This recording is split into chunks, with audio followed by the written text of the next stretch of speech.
بسم اللہ الرحمن الرحیم۔ السلام علیکم۔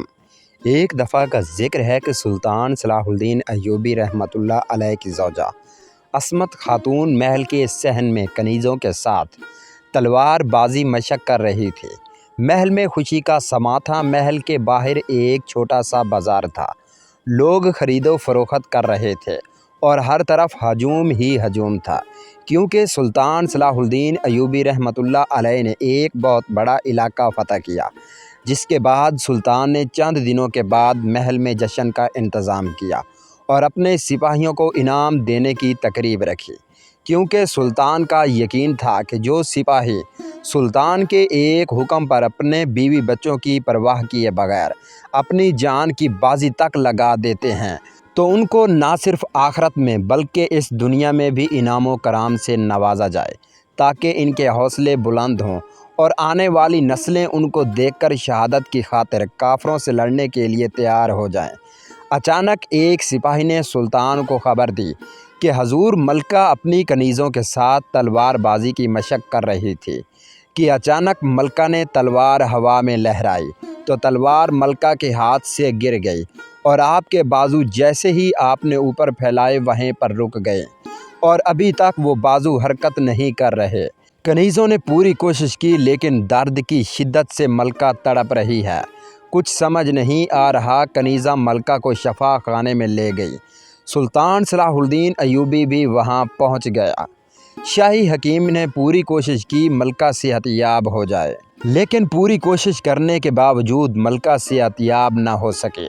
سلطان بہت پریشان ہو گیا اور ملکہ کو درد کی شدت سے تڑپتا دیکھ کر سلطان بھی تڑپ گیا تھا، کیونکہ وہ ملکہ صرف آپ کی ایک خاتون نہیں تھے بلکہ آپ کی ہر مشکل میں سہارا تھے۔ یہاں آپ کو سلطان صلاح الدین ایوبی کے خاندان کے بارے میں بتاتے چلیں۔ سلطان صلاح الدین ایوبی کی زوجہ کا نام عصمت الدین خاتون تھا۔ عصمت الدین خاتون کی گود سے 3 فرزند پیدا ہوئے۔ پہلا بیٹا الفضل بن صلاح الدین، دوسرا العزیز عثمان، تیسرا الظاہر غازی تھا۔ تینوں بیٹے سلطان صلاح الدین ایوبی کی طرح بہادر اور عقل مند تھے۔ الغرض سلطان صلاح الدین ایوبی نے شاہی حکیم کو اپنے کمرے میں بلایا اور اسے کہا کہ اب ملکہ کا علاج کیسے ممکن ہوگا، اس کے علاوہ کوئی دوسرا حل نہیں۔ شاہی حکیم نے کہا، حضور میں نے اپنی پوری کوشش کر لی، لیکن شاید ملکہ کے پٹھوں میں خون کا بہاؤ رک گیا ہے، جس کی وجہ سے ملکہ کے پٹھے حرکت نہیں کر رہے۔ سلطان نے کہا، اب ایسا کیا کریں کہ ملکہ صحت یاب ہو جائے؟ تو شاہی حکیم نے کہا، حضور میری نظر میں ایک ہی علاج ہے کہ کوئی ماہر بندہ ملکہ کے جسم کی خاص تیل سے مالش کرے، جو کہ ایک خاص جڑی بوٹیوں سے بنتا ہے، جس سے ملکہ صحت یاب ہو سکتی ہے، کیونکہ اس تیل میں اتنی حرارت ہوتی ہے کہ وہ خون کو بآسانی گرم کر دے گا، لیکن مالش کرنے کے لیے کسی ماہر بندے کی ضرورت ہوگی۔ سلطان نے کہا، حکیم محترم یہ آپ کیا کہہ رہے ہو؟ آپ کا مطلب یہ ہے کہ ملکہ کی مالش کوئی مرد کرے گا؟ تم اپنے الفاظ سوچ سمجھ کے استعمال کیا کرو۔ شاہی حکیم نے سر جھکاتے ہوئے کہا، حضور میں یہ سب ملکہ کی صحت یابی کے لیے کہہ رہا ہوں۔ سلطان نے کہا کہ یہ میں گوارا نہیں کر سکتا کہ میری زوجہ کے ننگے جسم کو کوئی نامحرم چھوئے، میں یہ کبھی برداشت نہیں کر سکتا۔ لیکن جب دوبارہ سلطان نے ملکہ کی حالت دیکھی تو سلطان نے یہ فیصلہ کیا کہ شاہی حکیم کی بات مانی جائے اور اس کا علاج کیا جائے۔ اب سلطان نے شاہی حکیم کو اپنے کمرے میں بلایا اور کہا، بتاؤ وہ کون آدمی ہے جو ملکہ کا علاج کرے گا؟ شاہی حکیم نے کہا، حضور وہ آدمی مشرقی پہاڑوں میں رہتا ہے، اس کی رہائش گاہ ایک جھونپڑی میں ہے۔ اپنا ایک ہی سپاہی بھیج کر اس کو ابھی یہاں بلوا لیتا ہوں، لیکن پریشانی کی بات یہ ہے کہ وہ نہ صرف مرد ہے بلکہ غیر مسلم بھی ہے۔ یہ سن کر پھر سے سلطان تڑپ اٹھا اور کہا کہ اب میں اتنا مجبور ہوں کہ میں ایک غیر مسلم سے ملکہ کے جسم کی مالش کروا کر علاج کرواؤں۔ شاہی حکیم نے کہا، حضور علاج تو سنت ہے، اس کے لیے ہمیں یہ نہیں دیکھنا چاہیے کہ وہ مرد ہے یا عورت، مسلم ہے یا غیر مسلم۔ جب سلطان کو کوئی راستہ نہ دکھا تو آپ نے اجازت دے دی، لیکن سلطان صلاح الدین ایوبی رحمۃ اللہ علیہ نے شاہی حکیم کو کہا کہ یہ راز محل سے باہر نہیں جانا چاہیے۔ شاہی حکیم نے بھی وعدہ کیا کہ حضور اس محل کے دروازوں تک ہی یہ بات محدود رہے گی۔ اب سلطان صلاح الدین ایوبی رحمۃ اللہ علیہ نے اپنی کنیزوں کو حکم دیا کہ جا کر اس ملکہ کو کمرے میں برہنہ کر کے واپس آ جاؤ۔ سلطان نے پہلے ہی ملکہ کو بتا دیا، اس درد سے چھٹکارا پانے کے لیے تمہارے جسم پر ایک غیر مسلم مرد مالش کرے گا۔ یہ سب سن کر ملکہ بھی تڑپ گئی اور ملکہ کے دل کی دھڑکن تیز ہو گئی، لیکن سلطان کے حکم کو ٹال بھی نہیں سکتی تھی۔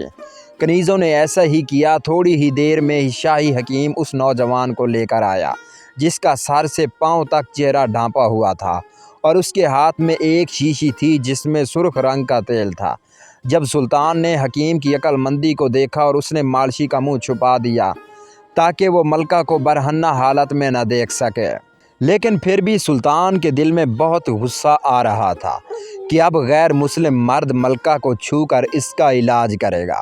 دوستو، وہ تو سلطان صلاح الدین ایوبی تھا، لیکن سلطان کی جگہ کوئی عام انسان بھی ہوتا اور اپنی بیوی کے جسم کو جب غیر مرد کے چھونے کے بارے میں سنتا تو وہ بھی تڑپ کر رہ جاتا، لیکن اللہ تعالیٰ کی مرضی کو کون ٹال سکتا ہے۔ اب حکیم نے سلطان سے اجازت چاہی کہ آپ اجازت دیں تاکہ میں اس نوجوان کو اندر ملکہ کا علاج کرنے کے لیے بھیج سکوں۔ سلطان نے مجبوری میں اجازت دے دی۔ جیسے ہی وہ مالشی، جس نے اپنا چہرہ مکمل ڈھانپا ہوا تھا، جیسے ہی وہ اندر گیا تو ملکہ نے جیسے ہی اس آدمی کو دیکھا اور خود کو دیکھا کہ میں برہنہ حالت میں ہوں، اور مالشی نوجوان ملکہ کے قریب آتا گیا۔ ملکہ کے جسم سے پسینہ چھوٹنے لگا، ملکہ پر لرزہ طاری ہو گیا اور غیر مرد کے چھونے کے خوف سے ملکہ کانپنے لگی، اور اتنے میں ملکہ کا خون کھولنے لگا، جس کی وجہ سے ملکہ کے پورے جسم میں خون کی حرکت تیز ہو گئی اور دل کی دھڑکن تیز ہو گئی، اور چند ہی لمحوں میں ملکہ نے انہی ہاتھوں سے جو پہلے جہاں اکڑے ہوئے تھے، انہی ہاتھوں سے اپنے جسم کو چھپا لیا۔ تو اتنے میں اس مالشی نے محسوس کر لیا کہ ملکہ صحتیاب ہو گئی ہے۔ اس نے ملکہ کو کہا کہ اب مالش کرنے کی ضرورت نہیں ہے، تم اپنے جسم کو ڈھانپ لو، میں باہر جا رہا ہوں۔ باہر نکلا۔ ادھر سلطان صلاح الدین ایوبی رحمۃ اللہ علیہ سوچ رہا تھا کہ میں اس شاہی حکیم کو باہر آتے ہی قتل کر دوں گا تاکہ یہ راز یہیں پر دفن ہو جائے۔ جیسے ہی سلطان نے اپنے سپاہیوں کو حکم دیا کہ اس حکیم کو گرفتار کر لو، تو اتنے میں شاہی حکیم بولا کہ حضور چند لمحوں کے لیے آپ رک جائیں۔ اس کے بعد جیسے ہی اس نے مالشی کے منہ سے نقاب اتارا تو سلطان دیکھ کر بڑا حیران و پریشان ہو گیا، کیونکہ اس نقاب کے پیچھے کوئی مرد نہیں بلکہ سلطان کی اپنی کنیز ہی ہے۔ یہ دیکھ کر سلطان بڑا حیران ہو گیا کہ یہ حکیم نے کیا طریقہ کھلایا۔ اتنے میں حکیم بولا، حضور کیا صرف ملکہ آپ کی عزت ہے؟ سلطان معظم، میں یہ سمجھتا ہوں کہ ملکہ تو پورے مصر سلطنت کی عزت ہے۔ کیا ہم کسی کافر کو ملکہ کے جسم کو چھونے کی اجازت دے سکتے ہیں؟ میں نے اس لیے منصوبہ بنایا تاکہ ایک غیر مرد غیر مسلم ملکہ کے برہنہ جسم کو چھونے کی وحشت سے ملکہ کا جسم کانپنے لگے گا، ملکہ کا خون تیزی سے دوڑنے لگے گا اور گرم ہو کر ملکہ کے پٹھوں میں خون کا بہاؤ جاری ہو جائے گا، جس سے ملکہ صحتیاب ہو گئی اور میرا منصوبہ کامیاب رہا۔ میں نے یہ سب آپ کو اس لیے نہیں بتایا کہ میں ایسا کرنے والا ہوں، کیونکہ بے شک آپ کی یہ خبر ملکہ تک پہنچ جاتی اور میرا علاج ناکام رہتا۔ یہ دیکھ کر سلطان نے جب اپنے شاہی حکیم کی عقل مندی کو دیکھا تو شاہی حکیم سے بڑا خوش ہوا اور اس سے انعام و کرام سے نواز دیا گیا، اور کہا، جب تک آپ جیسے طبیب میری سلطنت میں زندہ ہیں، ہماری عورتوں کو غیر مسلم طبیب چھو نہیں سکتے۔ دوستو، ایک شاہی حکیم کی عقل مندی نے بغیر ملکہ کو چھوئے اس کا علاج کر دیا اور سلطان کی عزت کو محفوظ کر لیا۔ دوستو، یہ سبق نہ صرف اس وقت کے لیے تھا بلکہ آنے والے وقت کے لوگوں کے لیے بڑا سبق ہے کہ انسان اگر اپنی عقل کو استعمال کرے تو بڑی سے بڑی کامیابیاں حاصل کر سکتا ہے، لیکن ضرورت اس بات کی ہے کہ انسان اپنی عقل کو کن کاموں میں استعمال کرے۔ انسان کس وقت اپنے اندر کی چھپی ہوئی صلاحیتوں کو ڈھونڈے۔ امید ہے کہ آپ کو سلطان صلاح الدین ایوبی رحمۃ اللہ علیہ کے شاہی حکیم کی عقل مندی کا یہ دلچسپ واقعہ بہت اچھا لگا ہوگا۔